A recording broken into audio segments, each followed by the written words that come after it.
Necropolítica. 1. Introducción.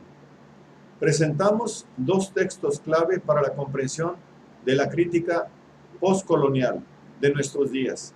El ensayo Necropolítica, publicado en el año 2006 en la revista Razones Políticas, seguido del artículo sobre el gobierno privado indirecto, publicado en 1999 en la revista Política Africana.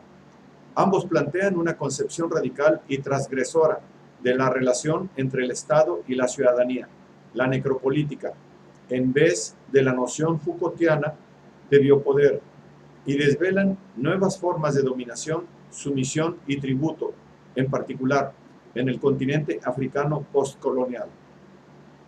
No obstante, este análisis se aplica al conjunto del tercer mundo y es, asimismo, extensivo al cuarto mundo, es decir, a aquella población perteneciente a nuestro primer mundo que, sin embargo, vive en un estado de absoluta precariedad. Parias que no han sido expulsados de la sociedad del bienestar, sino que ocupan los márgenes de esta. Seres invisibles que habitan, no lugares, la calle, los aeropuertos, las estaciones de tren, los hospitales, etc., cuya vida, como veremos, se halla en manos del necropoder. Repasemos brevemente la trayectoria del autor Achille Mbembe, nacido en Camerún en 1957, emprende el estudio de diversos aspectos de los regímenes autoritarios de su época y en particular de las dictaduras de Ahmed Ahidjo y de Paul Biya en su país. Intensamente relacionado con el pensamiento postcolonial, Mbembe analiza las estructuras que siguen en pie tras el periodo de colonización. Desarrolla una reflexión histórica y filosófica sobre la cuestión de la soberanía nominal del Estado y examina la posibilidad de realización del sujeto africano en un mundo cada vez más complejo, globalizado y hostil. Su llegada a París en 1982, con el fin de llevar a cabo estudios de historia en la Universidad de la Sorbona, le permite publicar algunos artículos, en particular en el diario El Mundo Diplomático. Asimismo, asiste a clases de ciencias políticas en las que conocerá al profesor Jean-François Bayard, quien le abrirá las puertas de su revista Política Africana.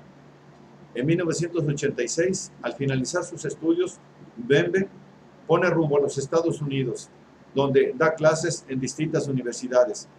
Poco después, obtiene un puesto como secretario ejecutivo del Consejo para el Desarrollo de la Investigación en Ciencias Sociales Africanas, CODESIA, en Dakar, que abandona 4 años más tarde, exasperado por las diversas luchas ideológicas que limitan su capacidad de acción. Mbembe se establece entonces en Sudáfrica, donde redacta su obra de la poscolonia. En 2001, la Universidad de Witwatersrand de Johannesburgo le ofrece tomar parte en su recién estrenado instituto de investigación, el Witwatersrand Institute of Social and Economic Research, donde ejerce las funciones de director de investigación. Muy pronto, Mbembe toma conciencia de la necesidad de indagar en aquello que denomina la larga noche del mundo africano postcolonial, para producir de forma colectiva un discurso, un saber y una epistemología de África, y no únicamente sobre África, respaldada por sus propios intelectuales.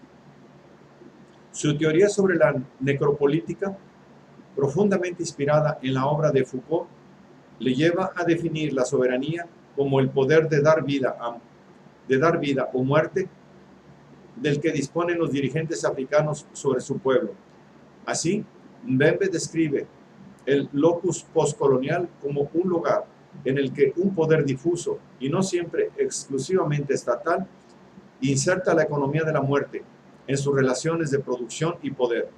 Los dirigentes de facto ejercen su autoridad mediante el uso de la violencia y se arrogan el derecho de decidir sobre la vida de los gobernados.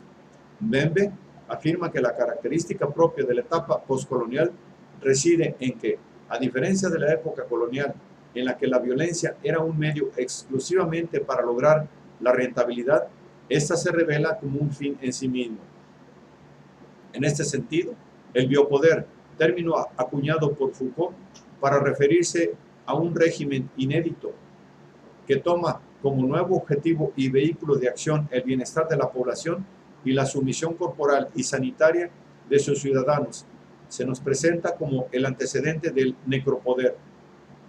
Los estados modernos surgidos a finales del siglo XIX tienen como objetivo el control y gestión de la población en cuanto nuevo recurso, junto al territorio y los bienes que en él se hallan, para lo cual despliegan técnicas de desacralización de lo biológico, lo demográfico y todo lo referente a la vida humana. La biopolítica somete la vida al tamiz científico y sobre todo a la verdad estadística.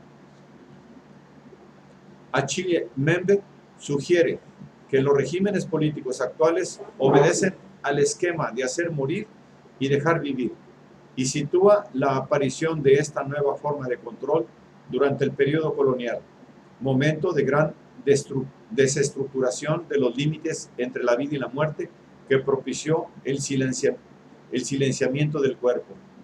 También se alude en Necropolítica a la cosificación del ser humano propia del capitalismo, que explora las formas mediante las cuales las fuerzas económicas e ideológicas del mundo moderno mercantilizan y reifican el cuerpo.